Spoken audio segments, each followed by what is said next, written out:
Otasansan rédíò and TV a wà lórí Facebook àti YouTube. A tún ti gbọ́ tuntun, a tún ti rí tuntun lórí ọ̀rọ̀ Aláàfin tuntun fún l'Ọ̀yọ́. Kí wá ló ṣẹlẹ̀ gan-an? Kí la gbọ́? Kí la rí? Kí ni tuntun tó tún jáde lórí ọ̀rọ̀ ọba Aláàfin fún l'Ọ̀yọ́? Ǹjẹ́ ẹ mọ̀ wípé ọ̀kan lára àwọn ọmọ ọba láti ìdílé Ọ̀wádé tí kábíyèsí tuntun ti jáde ìlà tún gbọ́ pé ó pẹjọ́, ó gbé ẹjọ́ lọ sílé ẹjọ́ tó ti ń sọ wípé ọ̀nà tí wọ́n gbà kéde ọba Abímbọ́lá Akeem Ọ̀wádé gẹ́gẹ́ bí Aláàfin tuntun fún l'Ọ̀yọ́ wípé kò tọ̀nà, kò bá ìlànà jíjẹ oyè ọba Aláàfin tìlú Ọ̀yọ́. Táwa ni ọmọ ọba láti ìdílé Ọ̀wádé tó gbẹ́jọ́ lọ sílé ẹjọ́? Kí ni ìgbésẹ̀ tuntun tí ó jáde èyí tá a mú wá fún yín gan-an? A mú àtúpalẹ̀ ọ̀rọ̀ àti àlàyé lẹ́kùnrẹ́rẹ́ lórí tuntun tó jáde lórí ọ̀rọ̀ Aláàfin fún l'Ọ̀yọ́. A mú wá fún yín láti ṣe àtúpalẹ̀ ọ̀rọ̀ lórí rẹ̀ tí a sì fẹ́ kẹ́ ẹ gbọ́ wa láti bẹ̀rẹ̀ dópin. Ṣùgbọ́n ká tó tẹ̀síwájú, ẹ jẹ́ ká dókè lọ́hùn-ún ká wò ó, ká gbọ́ ohun tí wọ́n ní fún wa. Tá a bá wá padà dé, ká wá tú pẹ̀rẹ̀pẹ̀rẹ̀ ọ̀rọ̀ àlàyé eléyìí tí a mú wá gan lórí ètò fún tèmi. Ẹ má tì lọ o, a sì wà lórí ètò, à ń padà bọ̀. Alhamdulillah, Ramadan Mubarak, ó tún ti yá o. Wá sí àwẹ̀ ọlọ́dọọdún ti bàbá wa kábíyèsí aláyélúwà ọba Taofik Iyọlá Àkàndé Mọ̀rẹ́nigbádé Oyèbádé àkọ́kọ́ Olúkòyí tìlú Ìkòyí Ọ̀ṣun tọdún Hijra 1446 ẹlẹ́ẹ̀kejì irú ẹ̀ máa wáyé lọ́jọ́ karùn-ún oṣù kẹta ọdún tá a wà yìí March 5th 2025 láàfin Olúkòyí tìlú Ìkòyí bẹ̀rẹ̀ láago 10 àárọ̀ 10 a.m. oníwàásí àgbáyé ni Dr. Muhyiddin Salman Grand Chief Imam of Kwara State ní ó máa bá wa sọ̀rọ̀ Ọlọ́run nípa ìbẹ̀rù Ọlọ́run takuwa. Àtúpalẹ̀ ọ̀rọ̀ dọ̀jọ́ náà bàbá ọjọ́ náà ni Alhaji Dr. Hamid Kọ́lárọ̀ yìí aṣíwájú ìlú Ìkòyí nígbà tí olóyè Táíwò Awóníyì Smith ọ̀túnba Olúkòyí tìlú Ìkòyí jẹ́ alága ọjọ́ náà. Alhaji Sakaria Ajíṣekọ́lá Aníyíkáyé Grand Chief Imam ìlú Ìkòyí yóò máa wà níkàlẹ̀ gbàlejò àwọn bàbá. Imam Abdul Ajíṣekọ́lá yóò máa tukọ̀ ètò Olúkòyí Ramadan lecture tọdún yìí máa dùn yàtọ̀ gbogbo inshallah. Olùkéde gbogbo ìgbìmọ̀. Ẹ káàbọ̀ padà. A kí gbogbo ẹ̀yin lólùfẹ́ wa tẹ́ ń wò wá tẹ̀dẹ̀ ń gbọ́ wa káàkiri àgbáláyé lórí ìkànnì wa, ìkànnì yín Otasansan TV. Ojú tẹ́ fi ń wò wá kò ní fọ́, etí tẹ́ fi ń gbọ́ wa kò ní di láṣẹ Èdùmàrè. Ìbànújẹ́ ó kéré ni, ó tóbi ni, kò ní jẹ́pin wa o lágbára Adẹ́dàá. Yorùbá máa ń sọ wípé ọwọ́ tó bá ṣẹ́gun sí ló yẹ kọ́jọ́ bẹ̀rẹ̀. Àwa àti yín àní ṣàṣe dànù, àní ṣàṣe rí, àní ṣàṣe jẹ, ọwọ́ wa báyìí láàfìgbẹ̀tọ́ wa láṣẹ Èdùmàrè. Gẹ́gẹ́ bí a ṣe pàjùbà rẹ̀ níbẹ̀rẹ̀ ètò, ẹ̀yin tí ẹ bá ń tẹ̀lé wa lórí ìkànnì yìí lórí àwọn program tí a máa mú wá fún yín, mo ti mú wá fún yín ní nǹkan bí ọlọ́sẹ̀ kan sẹ́yìn wípé ọmọọba kan láti ìdílé Ọ̀wádé, ìyẹn tí í ṣe ìdílé tí kábíyèsí tuntun ọba Abímbọ́lá Akeem Ọ̀wádé tí ó ti wá. Ọmọọba kan torúkọ rẹ̀ ń jẹ́ Ismail Ọ̀wádé Ọlámilékan Ọ̀wádé. Mo mú wá fún yín pé ó pe ìjọba ìpínlẹ̀ Ọ̀ṣun, ó pe ìjọba ìpínlẹ̀ Ọ̀ṣun lábẹ́ gómìnà Olúwaṣèyí Mákindé àti kọmíṣánná fún ètò ìdájọ́ ní ìpínlẹ̀ Ọ̀ṣun. Ó dẹ̀ pé kọmíṣánná fún ọ̀rọ̀ ìjọba ìbílẹ̀ àti oyè jíjẹ àwọn Ọ̀yọ́mèsì, ó pè wọ́n lẹ́jọ́. Ó sì tún pe kábíyèsí tuntun ọba Abímbọ́lá Akeem Ọ̀wádé tó fi mọ́ ọmọọba Lukman Gbádégẹṣin àti àwọn 17 míì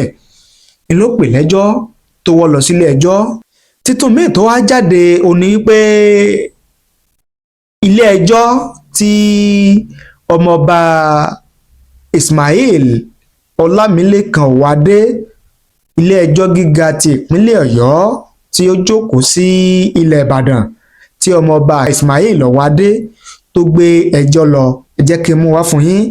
gẹ́gẹ́ bí ìwé ìròyìn bó ṣe kọ bí ìwé ìròyìn ṣe gbé gẹ́gẹ́ bẹ́ẹ̀ sì mọ̀ bí mo ṣe máa ń sọ fún yín lórí ìkànnì yìí pé n tí ìròyìn bá ti gbé n tí ìwé ìròyìn bá ti kọ ó ti kúrò láìwò ó ti kúrò ní àìwí ó ti kúrò ní àìsọ ó sì ti kúrò ní àìgbọ́ torí pé ìròyìn ti gbé ìròyìn ti kọ dandan ni káwọ́ ó sì mú wá fún yín bí ìròyìn bá ṣe kọ wọ́n á fẹ́ kẹ́ ẹ farabalẹ̀ kẹ́ ẹ jẹ́ kí a jọ gbọ́ láti bẹ̀rẹ̀ títí dé parí kó lè bá yé yín dáadáa. wọ́n ní Prince Ismail Ọlámilékan Ọ̀wádé and aspirant for the Aláàfin of Ọ̀yọ́ chieftaincy stole has filed a suit against Ọ̀yọ́ State Governor Ṣèyí Mákindé and 19 others. He accuses them of excluding him from the process by appointing Prince Abimbola Ọ̀wádé as the Aláàfin, which he claims was done in violation of due process. The claimant, in a suit filed by his counsel, Mr. Bamidele Ogundele, before Justice Jimoh Adesina of Oyo State High Court, sitting in Oyo, is praying the court to restrain Prince Abimbola and also Prince Lukman Ayinla Gbadegesin, fifth defendants, from parading themselves as the Aláàfin of Oyo on the basis of the process of their appointments, as he alleged that it excluded Chief Mukaila Afonja, the Baba Iyaji of Oyo. The court has therefore fixed March 11, 2025 for the hearing of the suit. The claimant is seeking an order of the court setting aside the purported appointments and presentation of the staff of office to the fourth defendant, Prince Abimbola, as Aláàfin of Oyo, as he said the same was conducted in violation of the provisions of the registered Aláàfin Chieftaincy Declarations of 1961 and the Chief's Law of Oyo State year 2000, and is consequently illegal, unlawful, null, unconstitutional, invalid, and void. Aside from the governor, Prince Olamilekan Ismail Ọ̀wádé has also instituted the suit against the Attorney General and Commissioner for Justice, Oyo State, the Commissioner for Local Government and Chieftaincy Affairs, Oyo State, Prince Abimbola, Prince Gbadegesin, Chief Yusuf Layinka Basorun of Oyo, Chief Lamidi Oyewale Iba Samu of Oyo, and Chief Asimiyu Atanda, the Agbakin of Oyo. Also, Chief Wakil Oyedepo,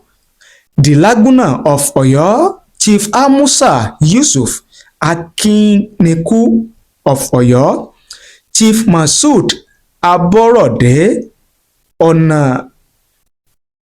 Ọ̀nàìlémọlẹ̀, Chief Mukaila Afonja Baba Iyaji of Oyo, Chief Isiaka Tella Titiloye Ọ̀nàìsokùn of Oyo, Chief Oyedemi Ọlátúndé Oyelọ́wọ̀ Dimogba of Oyo, Chief Samuel Olúṣẹ́gun Ọdúnrìndé Alájàgbà of Àjàgbà of Oyo, Chief Ganiyu Busari Alagoja of Ọ̀yọ́, Chief Gbadebo Muftau Lapo of Okeapo Ọ̀yọ́, Chief Wahab Oyetunji Ariago Basorun of Ọ̀yọ́, Chief Ikusanu Ifaleye Oluwo of Aláàfin Ọ̀yọ́, and Atiba Local Government Ọ̀yọ́ Town as the first to 20th respondent respectively.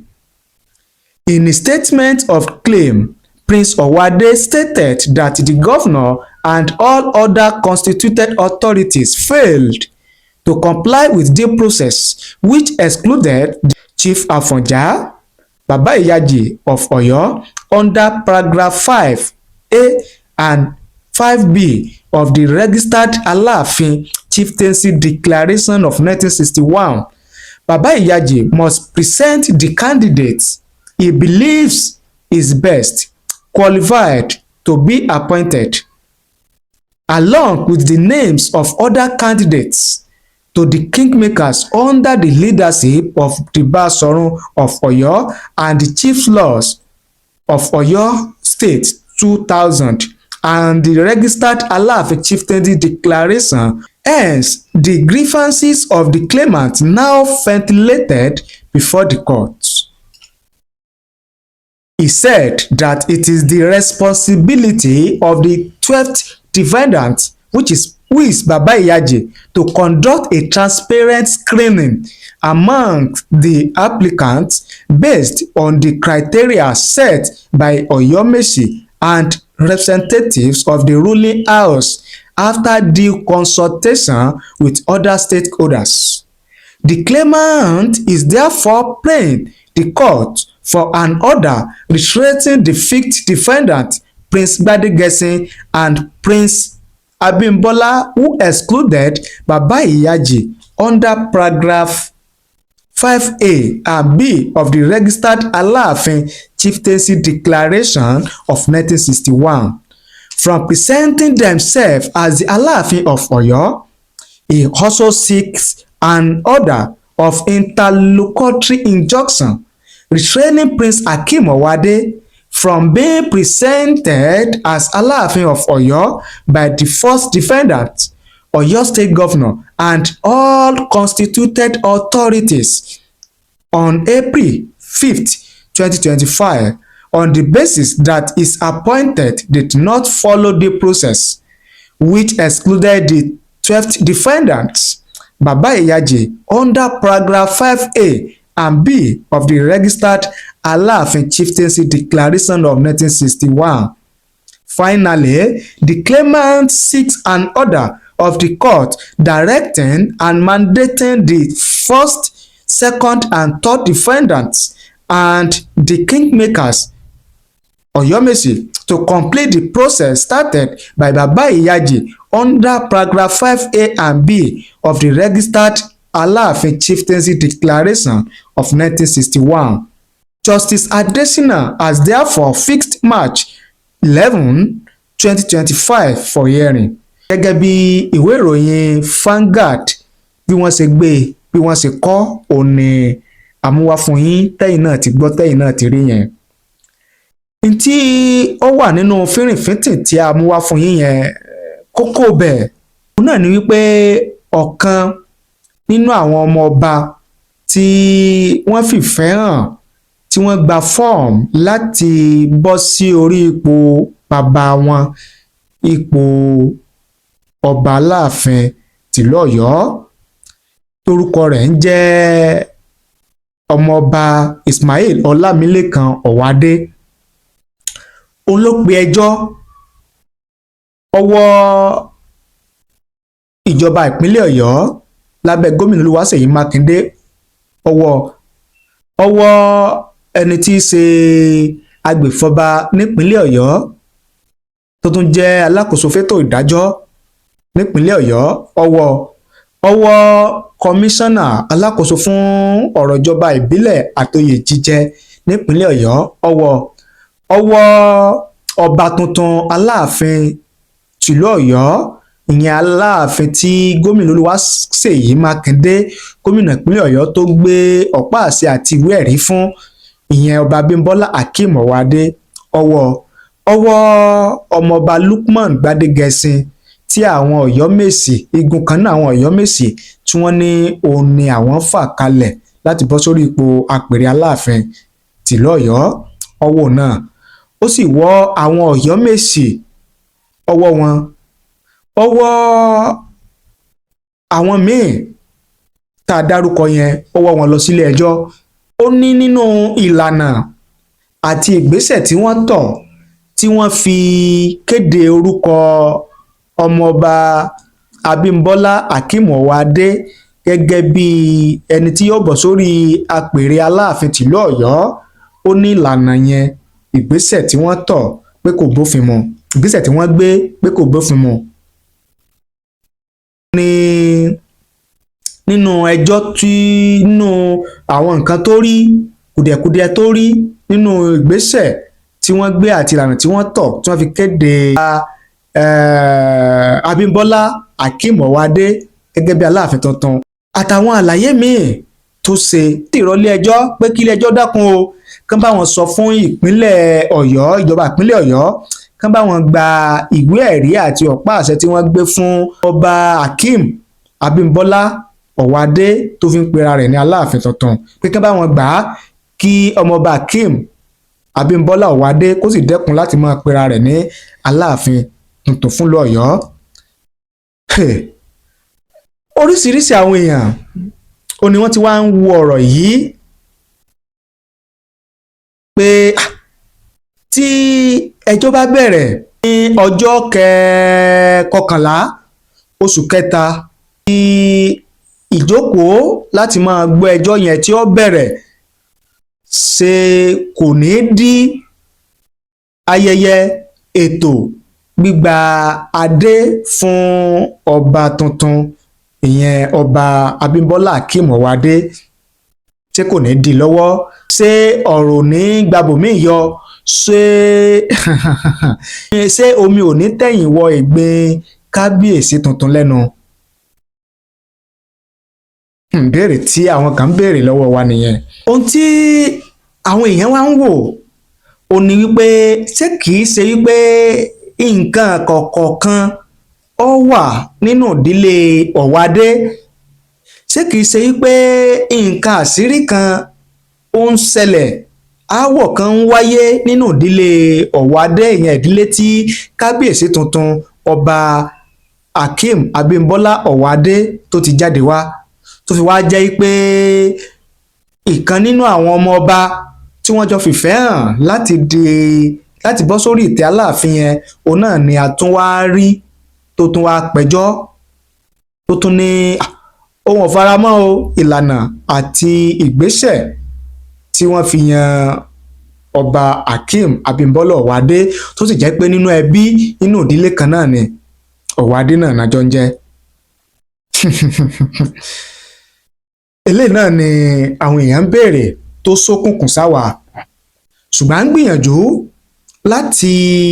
tanná wo abala abẹ yẹn láti mọ ohun tó ń ṣẹlẹ̀ tírú eléyìí tó fi wáyé ṣùgbọ́n ju gbogbo ẹ̀ lọ ìjókòó ìgbẹ́jọ́ yẹn ìyẹn ìpẹ́jọ́ ẹjọ́ tí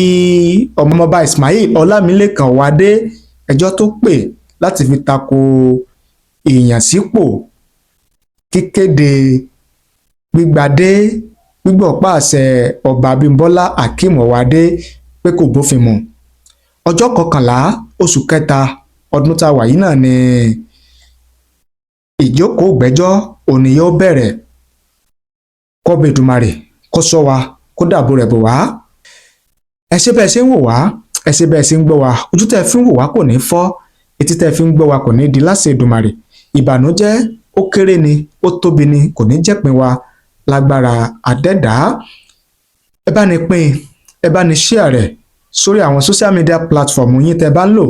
kó lè káàkiri àgbáláyé ẹ sì má gbàgbé láti tan notification bell ìyẹn aago rán mi létí tó wà lẹ́gbẹ̀ẹ́ subscribe yẹn kẹ́ ẹ lè máa láǹfààní láti máa wò wá láti máa gbọ́ wa lóòrèkóòrè tá a bá ti mú tuntun wá fún yín lórí ìkànnì wa ẹ ṣé o àdúpẹ́ àmọ̀rírì yín.